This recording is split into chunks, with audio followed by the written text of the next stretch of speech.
大家好，我是魔法唱作室，欢迎大家收看我的视频。食盐被誉为百味之王，是人们日常最常用的调味品。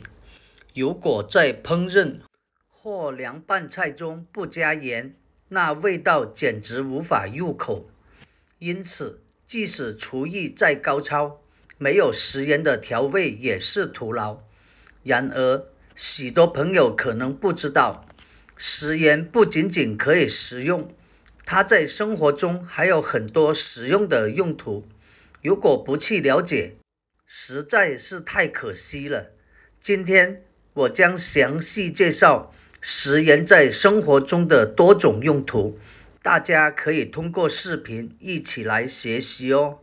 掌握这些知识对自己也是有益的，对吧？妙用一，在日常使用的毛巾上撒上一些食盐，再加上少量的小苏打，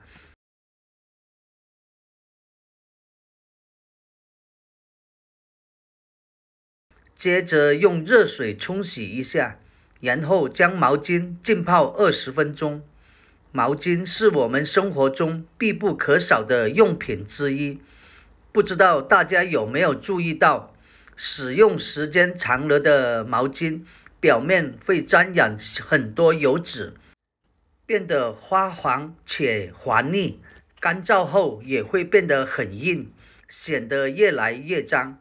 这是因为在用毛巾擦脸和身体时，皮肤的油脂附着在毛巾的纤维上，却没有及时清洗，导致毛巾滋生细菌，从而产生异味。如果毛巾没有经过风干或阳光消毒，我们可以采用泡洗的方法来清洁它。通过浸泡后再进行搓洗，可以有效去除毛巾上的污垢。食用盐具有杀菌和消毒的功效，能够消灭肉眼看不见的细菌，同时也能帮助固视。而小苏打则是一种强效去污剂，能够有效去除毛巾上残留的皮脂，使其不再油腻。使用热水清洗不仅有助于杀菌，还能增强小苏打的清洁效果。这样清洗过的毛巾既干净又柔软，非常实用。妙用二，缓解牙痛。准备一个干净的小碗，加入1大勺盐，接着倒入适量的温水，水温应在50度以上，70度以下，最好使用刚烧开的水。然后用勺子将盐搅拌至完全溶解，水的量不宜过多，盐的量也不能太少，以确保达到合适的浓度，这样才能发挥作用。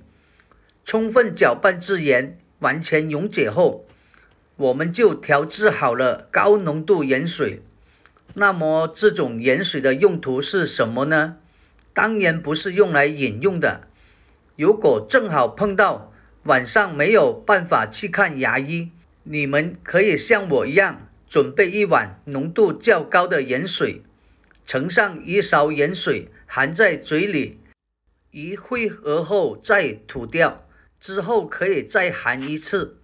如果痛的不是特别厉害的话，我们还可以用盐水直接漱口，这样效果也很不错。你要问我它到底是什么原理，我并不能完全解释清楚，只是小时候每次牙疼时，家里的大人或外公外婆总会让我用这种方法。你别说，用过几次之后，效果还真不错。有时候我会把盐加到没有喝完的茶里进行调制，调制好的饮品用法都是相同的。前不久，我的一颗智齿裂了，所以去医院拔了牙。拔牙后牙龈肿了好几天，我几乎无法进食，连喝水都很困难。医生叮嘱我回家后要连续7天，每天少量多次的用高浓度的盐水漱口，但千万不能吞下去，因为这样不仅会刺激喉咙，还可能导致水肿。妙用3：保存食材。大蒜又称蒜头，是我们日常生活中常见的食材，既可以直接食用，也可以作为配菜，烹调多种菜肴。大蒜的气味辛辣，既有杀菌和消毒的效果，还具有潜在的抗癌特性。它的营养成分十分丰富，具有良好的食疗和药用价值。然而，若新鲜的大蒜保存不当，可能会发芽或霉变，导致无法食用。此时可以利用食盐来保存大蒜，将其放入一个密封的容器中。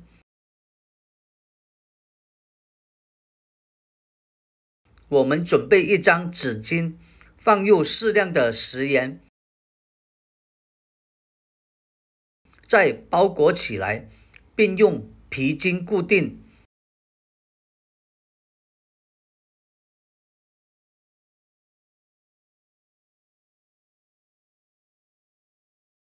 再将食盐放进去，放在家里通风、阴凉处来保存，这样效果非常好，保存半年没有问题，能够有效延长保质期。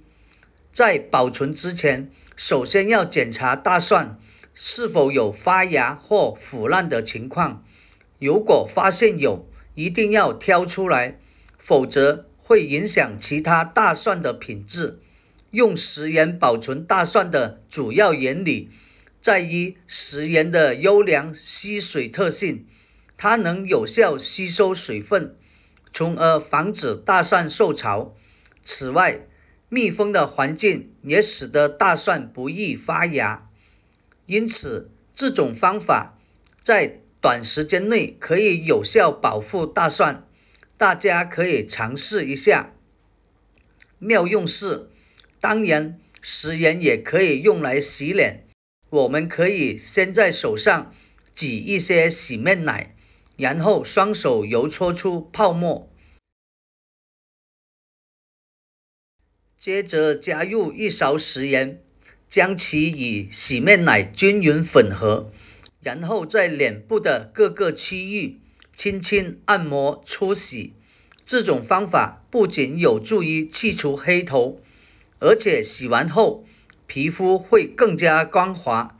不过需要注意的是，脸上不能有伤口。我记得在高中时，很多女生都流行用盐水洗脸，每天早上去洗漱间，几乎每个人手里都拿着一袋食盐。回想起那个场景，真是满满的回忆。用盐洗脸还有收缩毛孔、紧致皮肤、缓解面部潮红等好处，大家可以试试看。